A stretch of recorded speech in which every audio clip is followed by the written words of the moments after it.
समय में महाविष्णु आदि शेषु पे दूध के समंदर में वैकुंठ में आराम कर रहे थे।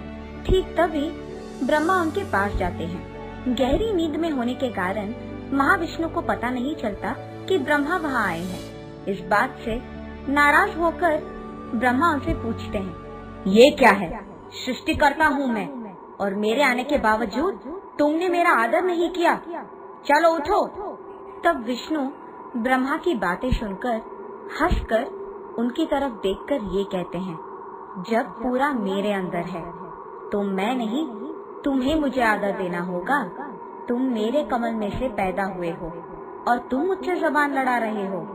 ऐसे ही ब्रह्मा और विष्णु में झगड़ा हो जाता है। दोनों इसी बहस में लग जाते हैं कि कौन ज्यादा महान है। और ऐसे ही आखिर में ब्रह्मा हंस वाहन पे और विष्णु गरुड़ वाहन पे युद्ध शुरू करते हैं। इन दोनों के लड़ाई के दौरान सारे देवता देवताएं उनके अपने वाहन को छोड़कर इन दोनों के युद्ध को देखना शुरू करते हैं। दोनों में कोई भी हार नहीं मानता है और एक दूसरे पे बहुत शक्तिशाली बाण छोड़ते ही रहते हैं। और इस युद्ध के बीच में एक समय ऐसे आता है जब विष्णु महेश्वरास्त्र और ब्रह्मा पशुपास्त्र छोड़ते हैं एक दूसरे पे। इन दोनों का ऐसे तगड़ा युद्ध देख देवताएं बहुत घबराते हैं, इतना कि वो भागते हुए कैलाश की ओर बढ़ते हैं। जब सारे देवता देवताएं शिवा के पास आते हैं उनसे मदद मांगने, सारे देवता देवताओं को परेशान देख शिवा कहते हैं कि मुझे पहले ही पता था कि ब्रह्मा और विष्णु के बीच में लड़ाई होने वाली है। मुझे पता है कि तुम लोग डर के मारे यहाँ आए हो। फिक्र मत करो, इसका हल मैं निकालूंगा। ये कहकर शिवा उनके पत्नी पार्वती देवी विष्णु और ब्रह्मा की युद्ध भूमि की ओर चलने लगते हैं। युद्ध भूमि पहुँचते ही शिवा चुपके से उन दोनों की लड़ाई को दूर से देखते हैं। ठीक तभी महेश्वरास्त्र और पशुपास्त्र चलने लगता है।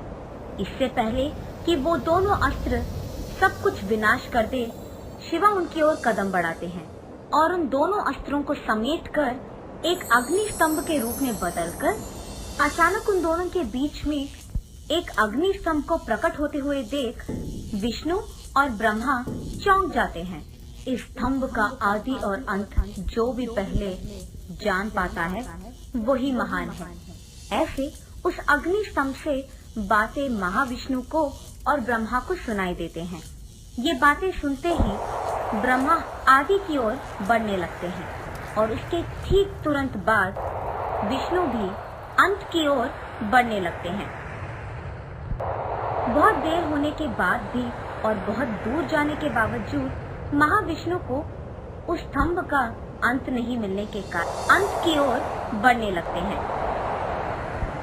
बहुत देर होने के बाद भी और बहुत दूर जाने के बावजूद महाविष्णु को उस स्तंभ का अंत नहीं मिलने के कारण वो मुड़कर वापस अग्नि स्तंभ की ओर बढ़ने लगते हैं। और दूसरी तरफ जब ब्रह्मा आदि की ओर बढ़ रहे थे तो उनको रास्ते में एक गाय और एक मुगली का फूल उनको दिखाई देता है। उन दोनों को देख उनसे दोस्ती करके ब्रह्मा उनसे ये बुलवाने की कोशिश करता है कि उन्होंने उस स्तंभ का आदि देखा है और वो दोनों ब्रह्मा के गवाह बनेंगे। और इस बात के लिए गाय और मुगली का फूल दोनों मानते हैं। इन दोनों से वचन लेने के बाद ब्रह्मा मुड़कर वापस अग्नि स्तंभ की ओर बढ़ने लगते हैं। अग्नि स्तंभ पे पहुंचकर वहां विष्णु को देख ब्रह्मा ये कहता है कि वो पहले ही आदि तक जाकर उसे देखकर वापस आ चुका है। और विष्णु मूर्ति कहते हैं कि उनको अंत ना मिलने के कारण उन्होंने अंत नहीं देखा। ब्रह्मा की इन बातों को मानने के लिए ब्रह्मा उनकी गवाह को विष्णु मूर्ति के सामने पेश करता है और वो गवाह है गाय और मुगली का फूल। वो दोनों ब्रह्मा को दिए हुए वचन के अनुसार यही कहते हैं कि ब्रह्मा आदि तक जा चुका है। जब शिवा के सामने सच बोलने की बारी आती है तब ब्रह्मा की गवाह मुगल का फूल यही कहता है कि ब्रह्मा ने आदि को देखा है, पर गाय मुंह से हाँ कहती है और अपनी पूंछ से ना कहती है। ये देख शिवा को बहुत गुस्सा आता है। क्रोधित होकर शिवा वापस उनके मानव के रूप में प्रकट होते हैं और ब्रह्मा को झूठ कहने के कारण ये श्राप देते हैं कि उनको कभी भी कोई भी मनुष्य नहीं पूजेगा, और विष्णुमूर्ति की सच्चाई को देख खुशी से ये वरदान देते हैं कि शिवा के समान विष्णुमूर्ति को पूजा जाएगा। और इतना ही नहीं, ब्रह्मा के गवाह बनकर मुगली का फूल ने भी तो गलती किया, तो उसको शिवा ये श्राप देते हैं कि कोई भी पूजा में उस फूल को कोई भी उपयोग नहीं करेगा, और गाय को भी शिवा सजा देते हैं। शिवा की बातें सुनकर गाय, मुगली का फूल और ब्रह्मा तीनों उनकी गलती का एहसास करते हैं और उनसे माफी मांगते हैं।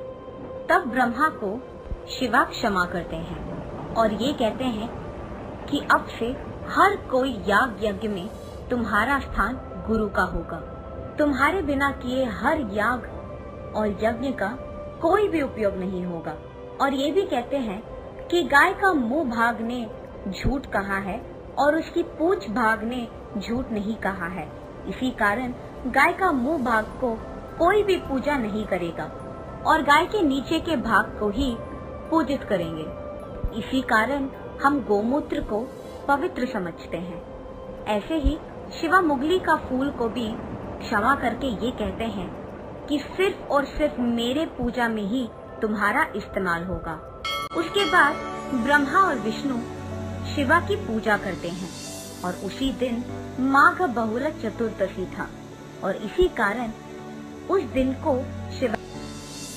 एक और कहानी के प्रकार ऐसे भी कहा जाता है कि पर्वतों का राजा हिमवंत की बेटी पार्वती ने जब शिवा से शादी किया था, उसको भी शिवरात्रि कहा जाता है। एक और कहानी के प्रकार ये भी कहा जाता है कि एक दिन कैलाश पर्वत पे उनके घर में जब शिवा और पार्वती बात कर रहे थे, तो पार्वती देवी शिवा से ये पूछती है कि सारे पूजाओं में से सर्वश्रेष्ठ कौन सा है। तब शिवा शिवरात्रि और उसकी पूजा के बारे में पार्वती देवी को विवरण देते हैं। एक समय में पर्वतों के पास मौजूद एक गांव में एक आदमी रहता था। उसको शिकार करने से ही खाना मिलता था और ऐसे ही वो अपने और अपने परिवार का देखभाल करता था। लेकिन एक दिन उसे बहुत शिकार करने के बावजूद कोई भी जानवर ना दिखने के कारण निराश होके घर लौटने ही वाला होता है कि जब उसे रास्ते में एक नदी दिखाई देती है। वो इस सोच में पड़ जाता है कि शायद कोई जानवर पानी पीने के लिए ही सही उस नदी के पास आएगा। इंतजार करते हुए वो एक पेड़ पे चढ़कर वहां जानवर के इंतजार में रह जाता है। ठंड लगने के कारण वो आदमी अपने आप में शिव शिवा शिव शिवा कहते रहता है। सारी रात उसका ऐसे ही बीत जाता है। पहली रात उस नदी के पास एक छोटी सी हिरन पानी पीने आती है। उसको देख शिकारी उसे मारने की कोशिश करता है। जब वो हिरन कहती है, मुझे मत मारिए। हिरन की मुंह से बातें सुनकर शिकारी चौंक जाता है और उसे पूछता है कि अगर ये मनुष्य है तो हिरन के रूप में क्या कर रही है। तब वो हिरन समझाती है कि वो एक अप्सरसा है जिसका नाम रंभा है। प्यार में अंधा होकर वो शिवा की पूजा करना भूल जाती है और इसी कारण उसे श्राप मिलता है कि जब तक उसे एक शिकारी मार न दे वो इसी रूप में रहेगी। ये सब समझाकर वो हिरन कहती है कि अगर आप मुझे मार देंगे अभी तो मैं मनुष्य बन जाऊंगी, पर अब मैं गर्भवती हूँ। मैं तो बच जाऊंगी पर मेरा बच्चा नहीं बचेगा।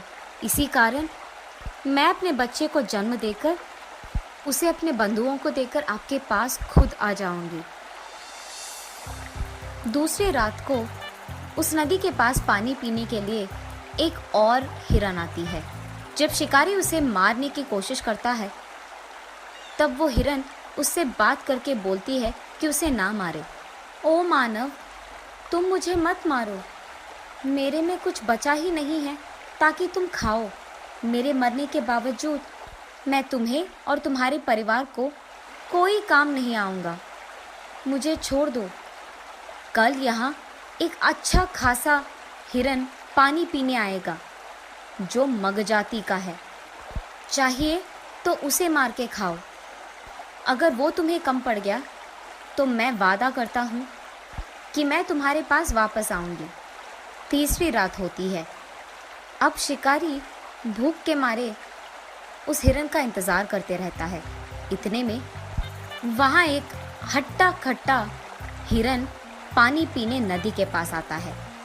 उसे देख शिकारी मारने लगता है कि वो भी कहता है कि मुझे मत मारो। तब वो शिकारी उसे कहता है कि पहले 2 रातों में आए हुए हिरन ने उससे कहा है कि वो एक और हिरन को भेजेंगे मेरा शिकार बनने के लिए। ये सुनकर वो हिरन कहता है कि ठीक है, मैं कल तुम्हारे घर खुद आऊँगा। उसकी बात मानकर शिकारी वापस उसके घर चले जाता है। अगले दिन सुबह उनके वचनों के अनुसार ही वो 3 हिरन उसके घर के सामने प्रकट होती है और ये बहस करते हैं कि मुझे पहले मारो। वचन का आदर करके आए हुए उन तीनों हिरणों को देख शिकारी चौंक जाता है और उसे अपनी वृत्ति पे घिन आती है और तब वो फैसला करता है कि खाने के लिए उसे शिकार करने की कोई जरूरत नहीं है। और यही बात वो उन तीनों हिरणों से कहता है और उन्हें नमस्कार करता है। ठीक तभी आकाश से फूल बरसते हैं और शब्द घोषित होते हैं। देवता देवताएं सारे खुश होकर शिकारी से ये कहते हैं, ओ मानव, तुमने सारी रात जागरण किया है और कुछ खाया भी नहीं है। और ठीक ऐसी चतुर्दशी पे जो माघ बहुला चतुर्दशी है और यही शिवरात्रि भी है, जिस पेड़ पे तुमने चढ़ा है वो बिल्वा का वृक्ष है और सारी रात तुम्हें पता नहीं चला, पर तुम्हारे पेड़ के नीचे शिव का लिंग था। उस पे सारी रात तुमने समय काटने के लिए बिल्व के पत्तों को नीचे गिराया और ऐसे ही शिवरात्रि का तुमने पूजा भी कर दिया और इसी कारण तुम्हें ऐश्वर्य और संपत्ति खूब मिलेगी। ये कहानी सुनाने के बाद शिवा पार्वती से ये कहते हैं, देवी, जो मृगशिरा हमें आकाश में दिखता है वो यही है। आगे के 2 हिरन और पीछे एक मृग। तब से यही माना जाता है कि महाशिवरात्रि के दिन उपवास करते हुए, सारी रात जागरण करते हुए, शिवा की कहानियां सुनते हुए, उनकी गाने गाते हुए इस त्योहार को मनाया जाता है। गणेश चतुर्थी। एक बार रामपुर नामक एक गांव में सारे लड़के गणेश चतुर्थी की तैयारी को लेकर उत्साहित थे। स्कूल खत्म होते ही सारे लड़के चंदा जमा करने के लिए निकल पड़े गणपति की मूर्ति खरीदने। लड़के हर एक दरवाजे पर जा रहे थे चंदा लेने। उसमें से एक घर था आनंद जी का। हे लड़कों, इस बार बड़ी वाली मूर्ति ला रहे हो क्या? आप जितना दान करोगे उतनी बड़ी मूर्ति लाएंगे। बड़े होशियार हो तुम लोग। आनंद की पत्नी आई पैसे दान करने के लिए। तुम सब लोग चंदा तो ले रहे हो सबसे, पर क्या तुम जानते हो कि गणेश चतुर्थी मनाया क्यों जाता है? इस दिन पर हम गणेश जी का जन्मदिन मनाते हैं। ये तो सही बात है, पर गणेश जी का जन्मदिन कोई साधारण उत्सव नहीं है। पार्वती देवी ने गणपति को बनाया है। शिव भगवान की अनुपस्थिति में पार्वती ने चंदन के मिश्रण से गणपति को बनाया और उसको पहरेदार की तरह रखा जब वह स्नान करने गई। जब वह स्नान में थी तो उसी दौरान भगवान शिव की लड़ाई गणेश जी के साथ हो गई, क्योंकि उन्होंने शिव जी को अंदर आने नहीं दिया अपने माँ के आदेश के अनुसार। गुस्से में आकर शिव भगवान ने गणेश का सर काट दिया। जब पार्वती ने देखा तो उसने काली माँ का रूप लिया और पूरी दुनिया को नष्ट करना चाहा। सब लोग परेशान हो गए और शिव भगवान के पास गए ये विनती करने के लिए कि वह काली माँ के गुस्से को ठंडा कर दे। फिर शिव जी ने अपने लोगों को ये आदेश दिया कि उस बच्चे का सिर लेके आए जिसकी माँ ने उसको छोड़ दिया है। लोगों को सबसे पहले एक हाथी का बच्चा ही मिला, तो उन्होंने हाथी के बच्चे का सिर काटा और शिव जी के पास ले आए। शिव भगवान ने तुरंत सर को गणेश जी के शरीर पर रख दिया और उसको वापस जीवित कर दिया। काली माँ का गुस्सा खत्म हो गया और पार्वती देवी वापस अपने असली रूप में आ गई। सब देवताओं ने गणेश जी को आशीर्वाद दिया और यही दिन को आज हम गणेश चतुर्थी के रूप में त्योहार मनाते हैं। ये कहानी सुनकर सारे लड़के हैरान होकर एक दूसरे को देखने लगे। गणेश चतुर्थी तो परसों है ना? हाँ, हम इसी कहानी पर एक नाटक पेश करेंगे। बाकी के बच्चे भी खुशी से कूदने लगे। आ गया गणेश जी का त्योहार का दिन। ये त्योहार 10 दिनों तक मनाया जाता है और पहले दिन गणेश का एक मिट्टी का पुतला हर घर में रखा जाता है। सारे घर को फूलों से सजाया जाता है। मंदिरों में बहुत सारे भक्त पूजा पाठ के लिए आते हैं। सारा परिवार एक साथ इस त्योहार को मनाता है। समुदाय के लोग बड़ा मंच बनाते हैं गणेश भगवान की बड़ी मूर्ति रखने के लिए, ताकि सब लोग इस जश्न में भाग ले पाए। इसी प्रकार रामपुर गांव में भी गणेश चतुर्थी के दिन हर कोई, बूढ़ा बच्चा, सब एक साथ आए इस त्योहार को मनाने के लिए। उन्होंने एक बड़ा सा मंच बनाया और उसको सजाया और गणेश भगवान की एक बड़ी सी मूर्ति को उस मंच पर रख दिया।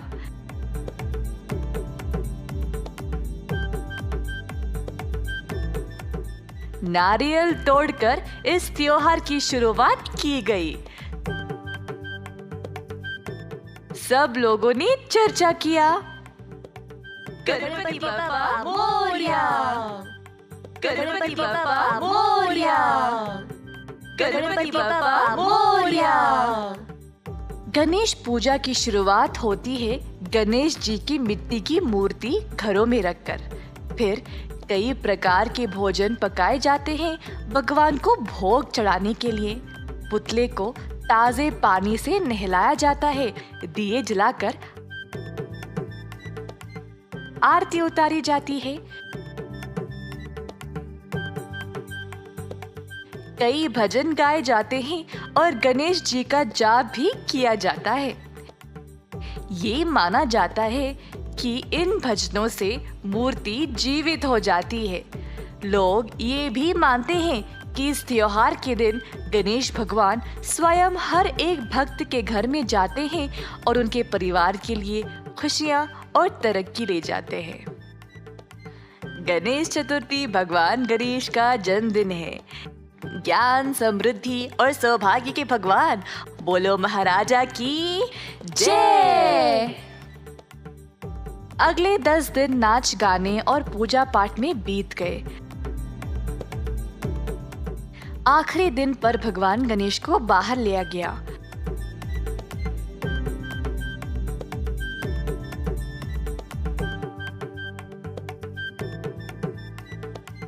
सब लोग खुशी से नाच गाने का प्रदर्शन कर रहे थे अपनी भक्ति दिखाने के लिए।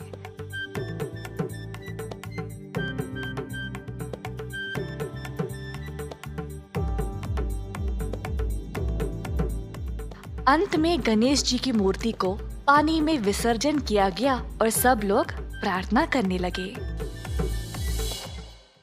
रामनवमी। एक सुबह परिवार के सदस्य घर को फूलों और पत्तों से सजाने में लगे थे। पिंकू बहुत उत्सुक था और खुशी से अपने पापा के पास गया जो दरवाजे पर फूल लगा रहे थे। पापा, आज क्या खास है? आप घर को इतने सुंदर तरीके से क्यों सजा रहे हो? तभी माँ आई प्रसाद लेके और बोली, बेटा आज रामनवमी है, भगवान राम जी का जन्मदिन। तभी नीलू आई पिंकू के पास और पूछी अगर वह उसके साथ इस त्योहार पर मंदिर चलेगा। वैसे रामनवमी का महत्व क्या है? हम इस दिन को क्यों मनाते हैं? उस समय बालू आया श्री राम जी की पोशाक में। मैं बताऊंगा कहानी, मैं बताऊंगा। पिंकू और नीलू बालू को राम जी के भेष में देखकर हैरान रह गए। वाह बालू, तुम बराबर भगवान राम की तरह लग रहे हो। ओह धन्यवाद। अच्छा ठीक है, मैं रामनवमी की कहानी सुनाऊंगा।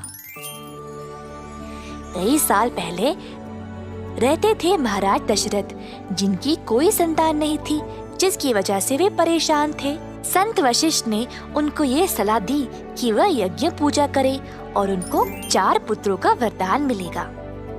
जल्द एक दिव्य व्यक्ति यज्ञ की आग से निकल आया, हाथ में मिठाई की थाल लिए हुए। उसने इन मिठाइयों को अपने 3 पत्नियों के बीच बांटने के लिए कहा। जल्द कौशल्या ने एक पुत्र को जन्म दिया, जिसको राम का नाम दिया गया। वह अपने तीनों भाइयों के साथ एक दूसरे के लिए प्रेम और आदर के साथ बड़ा हुआ। तो राम जी का जन्मदिन रामनवमी के नाम से मनाया जाता है। हो, तो रामनवमी का त्योहार कैसे मनाया जाता है? हम बोलेंगे।